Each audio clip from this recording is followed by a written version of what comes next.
ನಮಸ್ಕಾರ ವೀಕ್ಷಕರೇ, ಇದು ಸತ್ಯ. ಪ್ರಕೃತಿಯ ನಿಯಮ ನಡೆಗಳನ್ನು ವಿರೋಧಿಸಿ ಮಧ್ಯ ಮತ್ತು ದಕ್ಷಿಣ ಅಮೆರಿಕಾದ ದಟ್ಟವಾದ ಮಳೆಗಾಡುಗಳಲ್ಲಿ ಅಲೆದಾಡುವ ಮರವನ್ನು ಕಲ್ಪಿಸಿಕೊಳ್ಳಿ.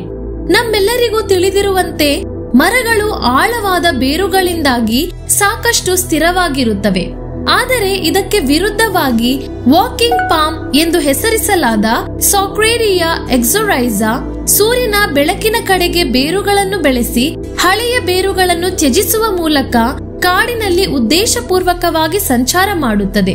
ಅಲ್ಲದೆ ಮತ್ತೊಂದು ಮರ ಮೊಳಕೆಯ ಮೇಲೆ ಬಿದ್ದು ಅದನ್ನು ಹೊಡೆದರೆ ನಂತರ ಈ ತಾಳೆ ಹೊಸ ಲಂಬವಾದ ಸ್ಟಿಲ್ಟ್ ಬೇರುಗಳನ್ನು ಉತ್ಪಾದಿಸುತ್ತದೆ ಮತ್ತು ಮೂಲ ಬೇರುಗಳು ಸ್ವತಃ ಕೊಳೆಯುತ್ತವೆ.